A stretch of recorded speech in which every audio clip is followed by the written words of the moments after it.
बहुत बहुत धन्यवाद सर। सुप्रभात सभी को।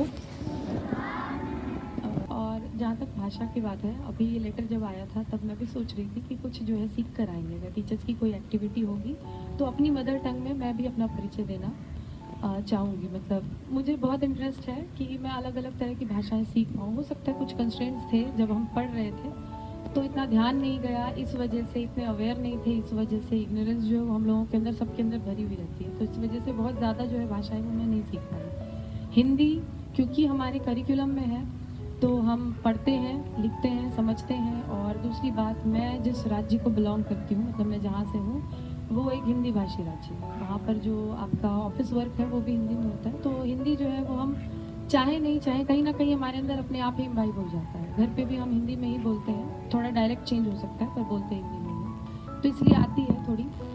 अंग्रेज़ी क्योंकि हमें मीडियम जो है, हमारा मीडियम ऑफ इंस्ट्रक्शन जो है पढ़ने का वो अंग्रेज़ी ही है, शुरू से वही पढ़ते आए हैं। इंग्लिश मीडियम स्कूल में पढ़ा, कॉलेजेस गए, यूनिवर्सिटीज़ गए तो सब जगह जो है इंग्लिश का यूज़ बहुत ज़्यादा होता है अभी, तो इसीलिए वो आती है।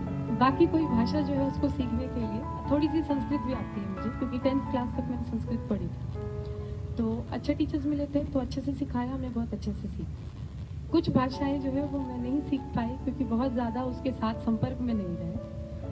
लेकिन मैं चाहती हूँ कि अब जो है ऐसी कोशिश कर सकते हैं। तो जहाँ जहाँ थोड़ा थोड़ा हो सकता है, थोड़ा थोड़ा, कई बार बच्चों से गुजराती के वर्ड्स वगैरह भी पूछ लेते हैं, उसको कैसे बोलते हैं, क्योंकि यहाँ पर आपको जब लंबे समय तक रहना है तो अच्छा है ना कि थोड़ी सी भाषा सीख ली जाए। फिर कहीं और जाएंगे तो वहाँ की भी भाषा थोड़ी सी सीख लेंगे तो अच्छा रहेगा। बाकी भाषा जो है ना, किसी भी संस्कृति का बहुत बहुत अभिन्न अंग होता है। अगर हम अपनी भाषा को भूलते जाएंगे, जैसे सर ने भी बताया ना, मदर टंग, अगर अपनी मदर टंग को यूज़ नहीं करेंगे और भूल जाएंगे तो हम अपनी संस्कृति से जो है बिछड़ जाएंगे।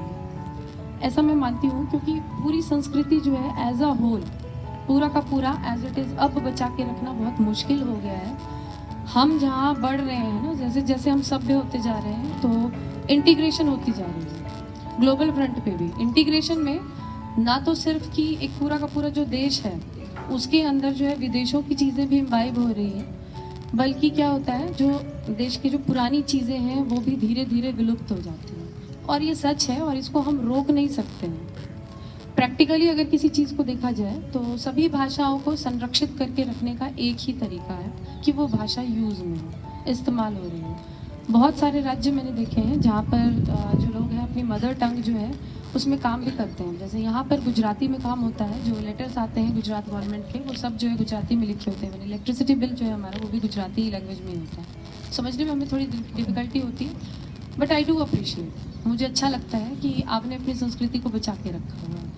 ऐसे हमारे जो राज्य हैं वहाँ पर भी, जैसे कोई एक राज्य है, आपके पूरे राज्य में गुजराती जो है वो एक जैसी डायलेक्ट चेंज हो सकता है। कहीं पर कच्छ की थोड़ी सी डायलेक्ट चेंज हो जाती है, आप थोड़ा अहमदाबाद रीजन में जाओ तो कुछ और हो जाता है, सौराष्ट्र में आओ तो कुछ और हो जाता है, थोड़ा डायलेक्ट चेंज हो सकता है, लेकिन भाषा एज अ होल वो सेम रहती है। कुछ राज्यों में जो है भाषाएं जो है वो बहुत बहुत बहुत बदलती हैं थोड़े थोड़ी जगहों पर भी, तो वहाँ पर थोड़ा सा डिफिकल्ट हो जाता है। तो बहुत सारे लोग हैं जो इस समय लड़ रहे हैं, संघर्ष कर रहे हैं, अपनी कम्युनिटीज़ बना रहे हैं अपनी भाषाओं को संरक्षित रखने के लिए। शायद इसीलिए गवर्नमेंट ने जो है ये एक नया जो है आपका प्रोग्राम जो है वो स्टार्ट किया, ताकि भाषाओं को जो है प्रिजर्व करके रखा जा सके, कंजर्व करके रखा जा सके, जिससे कि हमारी संस्कृति जो है वो प्रिजर्व रह सके। तो बहुत कम चीज़ें होती हैं अभी इस समय, अभी के समय में अगर बात करें जहाँ हम विदेशों से बहुत ज़्यादा प्रभावित हो रहे हैं, बहुत कम चीज़ें हैं जो हम अपनी बचा के रख सकते हैं अपनी संस्कृति को बचाने के लिए। उसमें से कुछ तो है आपके रिसोर्सेज,